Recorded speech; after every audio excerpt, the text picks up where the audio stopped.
thing that watched us from the fire line. My friend Mason and I decided to spend a winter weekend camping deep in the Cedarburg Mountains. We both worked long hours, so the idea of no cell signal, no people, just quiet, sounded perfect. We loaded up his old Hilux with supplies and followed a dirt track that faded from gravel to twin ruts through the bush.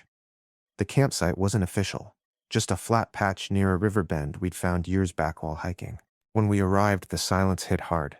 No other campers, no distant road noise, just the sound of running water and wind through dry branches. We set up the tent, collected wood, and got the fire going before dark. That night started out perfect.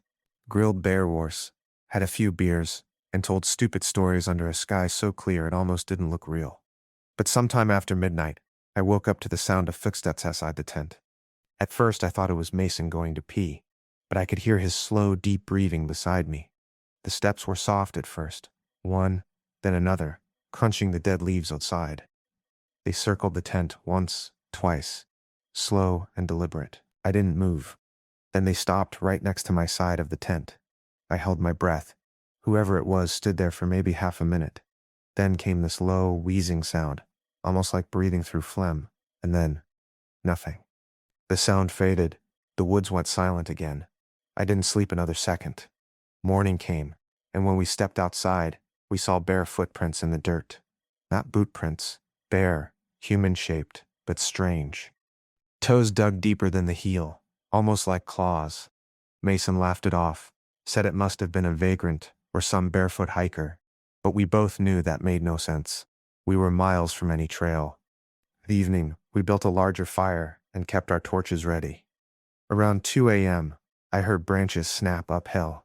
Mason grabbed the flashlight, and we both stared toward the tree line. Something was standing between the trees, tall, unmoving. The light caught its eyes first, reflecting like an animal's, but too high off the ground. Mason shouted, but it didn't flinch. It just stood there. Then I noticed movement lower to the ground, another set of eyes, smaller, closer to the dirt. There were two of them, and then both vanished. No sound of running, no rustling, just gone. We didn't sleep. The fire burned into sunrise, and we decided to pack up as soon as it was light. But when Mason went to get water from the river, he froze. There, in the mud, were new footprints, fresh ones, circling the entire campsite. We got out of there fast. About halfway down the trail, Mason looked back and cursed. I turned and saw it too. The top of the ridge, barely visible between the